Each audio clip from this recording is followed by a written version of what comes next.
The joy of Satan heavily relies on conspiracy theories to bolster their claims about reality, even though, according to their claims, they can talk face to face with an all-knowing being who apparently is unable to provide some rock-solid evidence of even his own existence. So let's go over some of the conspiracy formulas that the joy of Satan employs. An old tagline of High Priest Nikos, aka Hooded Cobra, used to be, "There are no coincidences," which really reveals just how paranoid he is. Anyways, Joy of Satan will try to link their version of Satanism with the ancient pagan religions by matching symbols from Satanism with symbols from the ancient pagan past. And they'll use that as a way to claim that Satanism equals paganism. I mean, that's what I did when I made my first video for the Joy of Satan. When I was making it, I didn't have to use facts. I just looked for arbitrary, trivial links, and guess what? High Priestess Maxine Dietrich praised the video and even reposted it in the Joy of Satan forums. Using this religious similarities formula, I could claim that the religion of the banana was mankind's oldest religion, and that all signs point to the banana as our Lord. Behold the atheist's nightmare. Take a look at this ancient Sumerian symbol. It represents an overhead view of a peeled banana, thus symbolizing the first stage to the path of enlightenment. And as you can see, many demon sigils contain the banana. Also, everyone knows monkeys love bananas. Therefore, the monkey gods of India, China, and Mexico were all representations of a man who has taken in the great wisdom of the banana and has become like God. Now, many people misinterpret the gods of old as having horns, when in fact, they either have two bananas sticking out of their head or one banana laid across their head, with each end pointing upward. This is to symbolize the rising of consciousness that comes with taking in the wisdom of the great banana.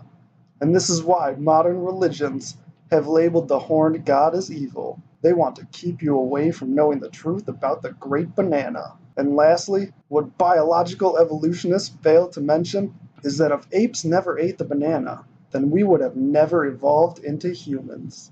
I mean, you could even use this formula to justify why the religion of Kek is the truth. Something the Joy of Satan is notorious for is claiming that anything that doesn't fit their narrative is either allegorical or a Jewish corruption. According to JoS, the pagans hid their spiritual tales in allegory, so that the Jewish foot soldiers wouldn't find and destroy their spiritual books. So I'm supposed to believe that these Jewish foot soldiers who hated paganism ran around destroying pagan works of art and ransacked people's houses, but as soon as they saw someone with a bookshelf, they stopped, sat there, and read through everything to make sure there wasn't anything talking about chakras or butthole serpents. I mean, not only is that ridiculous at face value, but there's also no record of an event like that taking place. I mean, you can point to things like the Inquisition, where pagans, witches, and even Das Juden were killed and tortured, but that doesn't help the claims of Joy of Satan. It actually helps to discredit them, because the Inquisition was a well-documented event. You would think, if there were a bunch of people going around confiscating books and setting them on fire, it would have been as well documented as the rest of the Inquisition. Also, how would that explain how the pagan texts were corrupted? After confiscating books from pagans, how would they redistribute the corrupted material among the pagans? This is a staple of the Joy of Satan. They constantly have to substitute long-winded conspiracy theories for logic and facts. It's no different than Scientology or any other cult. I know that, according to my research, L. Ron Hubbard, the father of Scientology, claimed that humans are immortal spiritual beings composed of body, mind, and spirit. But he also claimed that 75 million years ago, an evil galactic ruler named Xenu killed billions of his people by sending them to Earth in space planes. That just has no basis in reality. This is one of those things that gets spread around, one of those old stories that gets run around. So he never wrote about that? No, not in those terms. There is an alteration and twisting of things.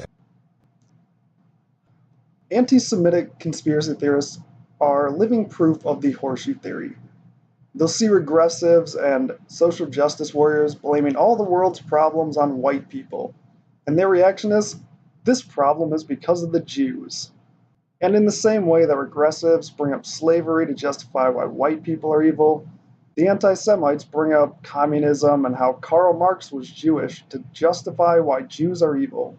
Both of them blur the line between linear time, take something from the past, and attribute it to modern-day society. Also, you members of the Joy of Satan are race realists to an extent, and you know that Jews, along with East Asians, have higher IQs on average. So why is it that a smart race of people, like the Jews, persist in constantly failing for centuries at this plot to take over the world? Any intelligent person would realize after a few years that the plan is unfeasible, and it hasn't worked for centuries, and it would be stupid to believe that it would work now. But I know the reaction to that statement from the Joy of Satan will be something like, the Jews are robots sent on a mission from their alien masters. And that's how the typical Joy of Satan member will respond. You bring up a logical point, and they will bring up a conspiracy.